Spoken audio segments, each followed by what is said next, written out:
In introducing my remarks, I would like to talk about two very strange things that happen in the first chapter of Franz Kafka's remarkable novella, The Metamorphosis, first published in 1915.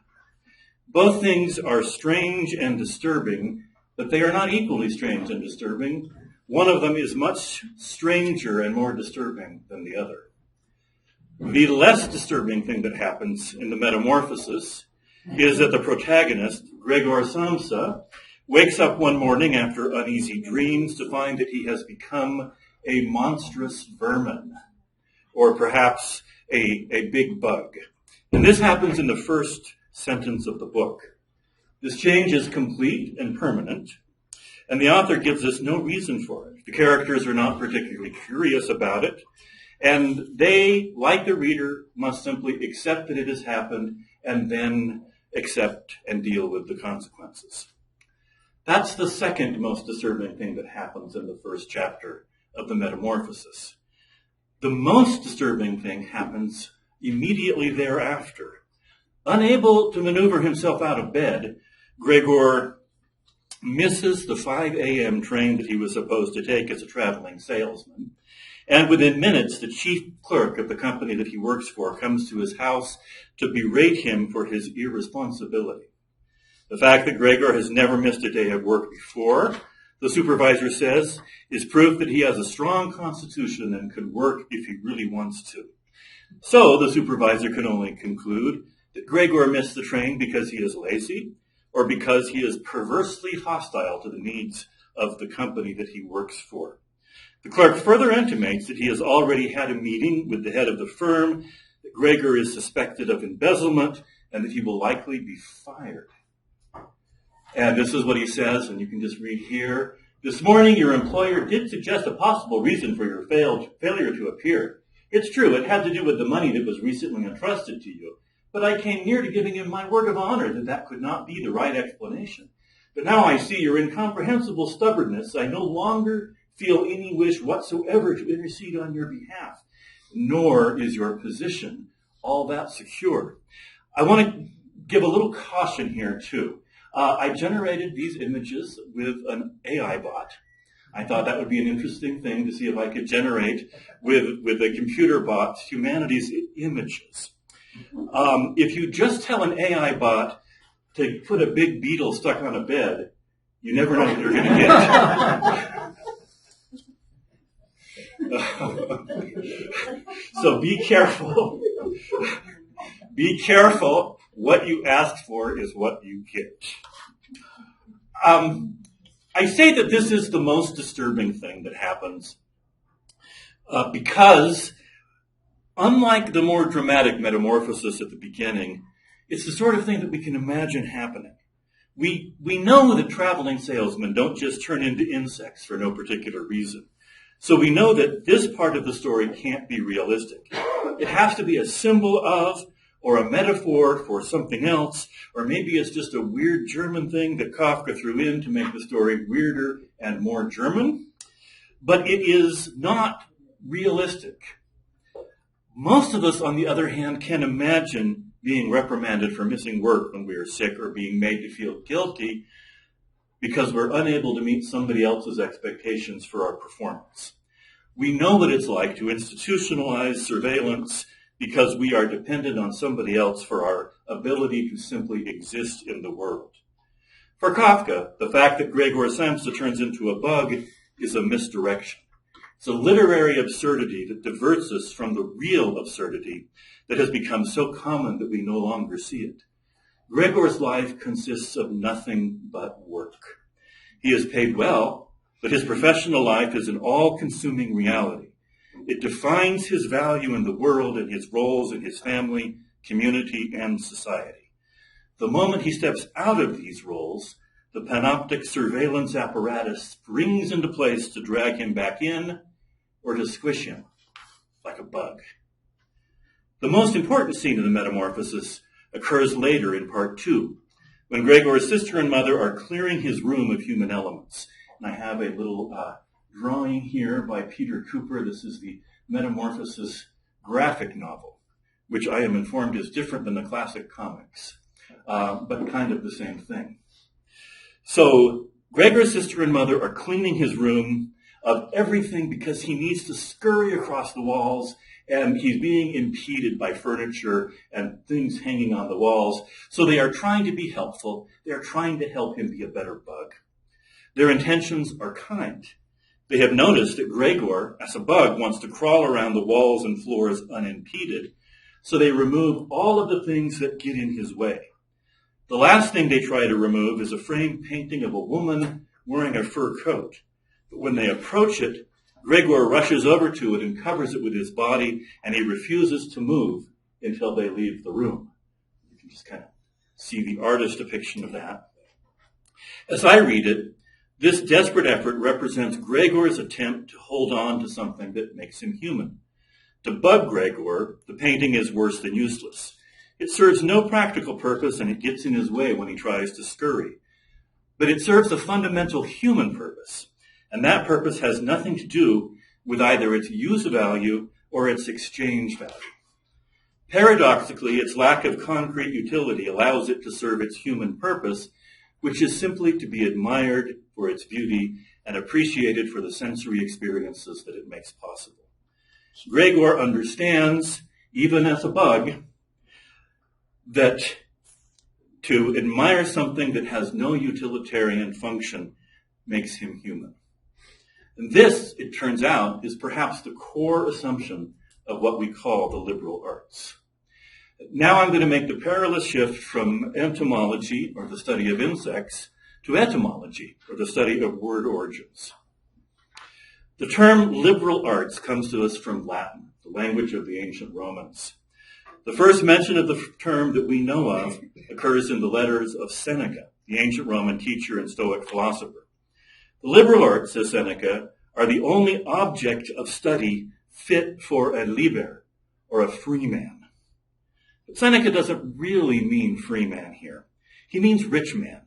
In his world, most trades were conducted by slaves, while free citizens, profiting from the labors of their slaves, studied only the things that gave them pleasure or improved their effectiveness as citizens of the Republic. Thus, liberal arts were the things that people studied for their own sake, with no concern for whether or not they could be used to make money.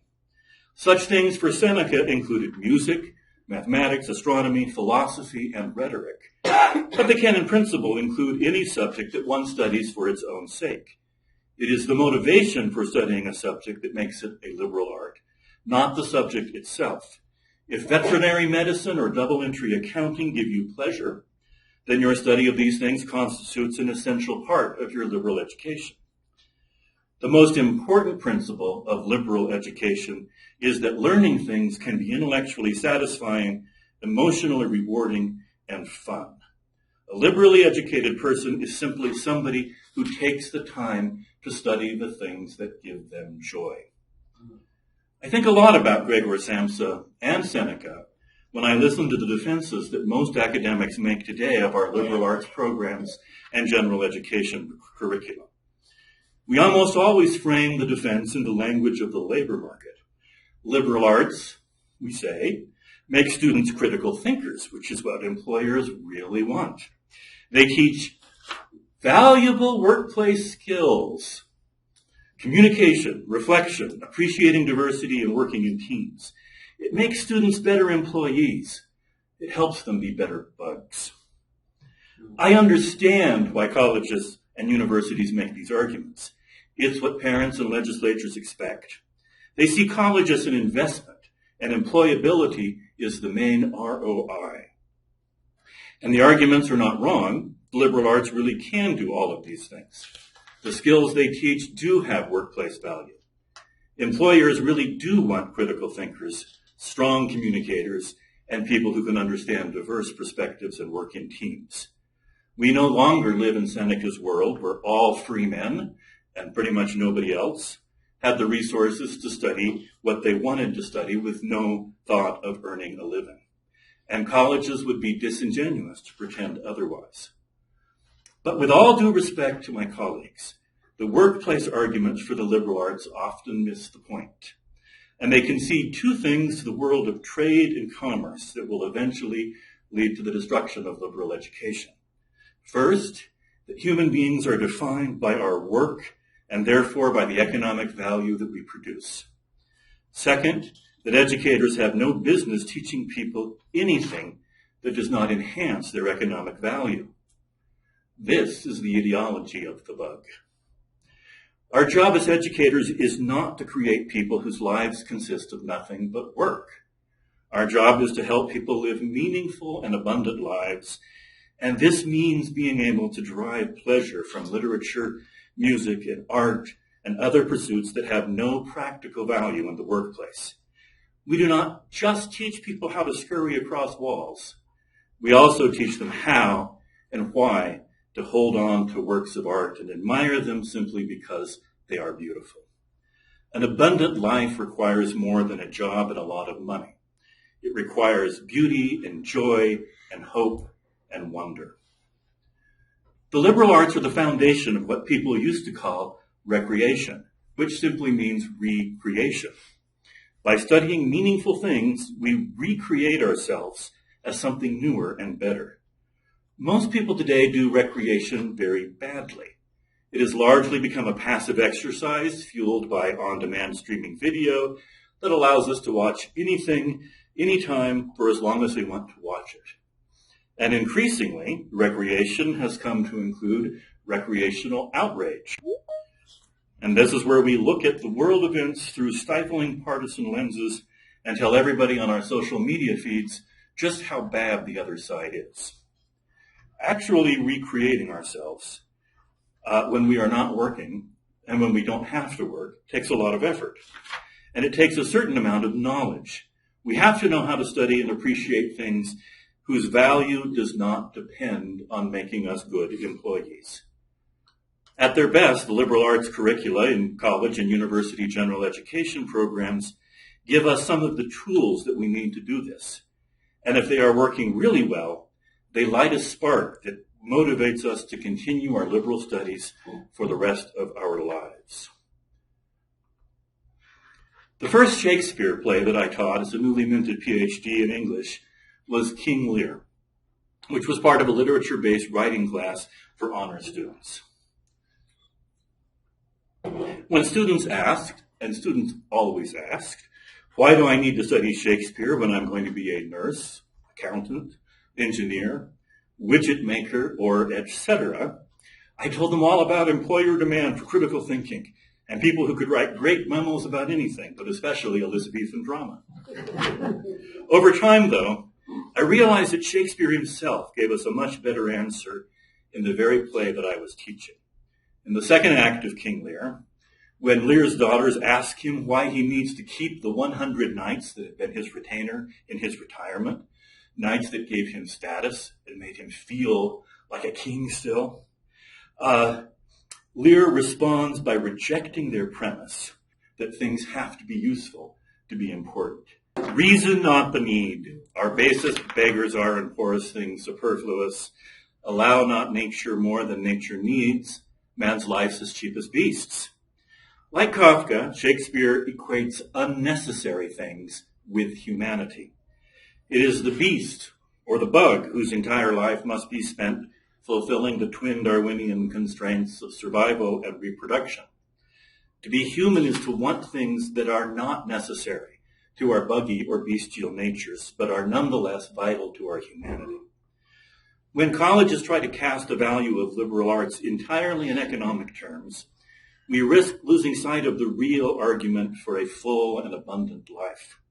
The ancient Greeks had a wonderful word, eudaimonia, which translates into good demon or good spirit, but in English is usually translated, you find this a lot in the work of Aristotle, with terms such as well-being, wholeness, abundant living, and human flourishing. Education is indispensable to human flourishing because the human mind is hardwired to interact with ideas. In the absence of good ideas, it will often choose to interact with bad ones.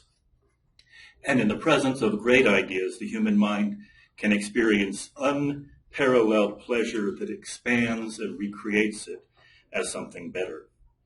College is not the only place to encounter good ideas or to learn what to do with them, nor does higher education have a monopoly on either career preparation or human flourishing. But a college education that combines solid career preparation with a rich exposure to liberal arts can do more than anything else I know to prepare students to live well in the world today and to forge a good life in whatever world awaits them. So when we are called upon by our students, parents, community members, or legislators to defend higher education and the liberal arts, let us pay our necessary respects to critical thinking, communication, and the soft skills that all employers value. But we should never stop there. We should never assume that our job is to churn out good employees like so many widgets in a factory. The point of liberal arts education is not to prepare students for all-consuming careers, but to teach them how to prevent their careers from consuming them. Ultimately, the answer to a question like why do we need Shakespeare in our curriculum, or Plato, Puccini, Picasso, or Pound, should not be so you can learn critical thinking and get a high score on the LSAT. We must reject that initial premise right from the start and say, allow not nature more than nature needs, man's life's as cheap as beasts. Or maybe just, you have to read Shakespeare so you won't become a bug. Thank you very much.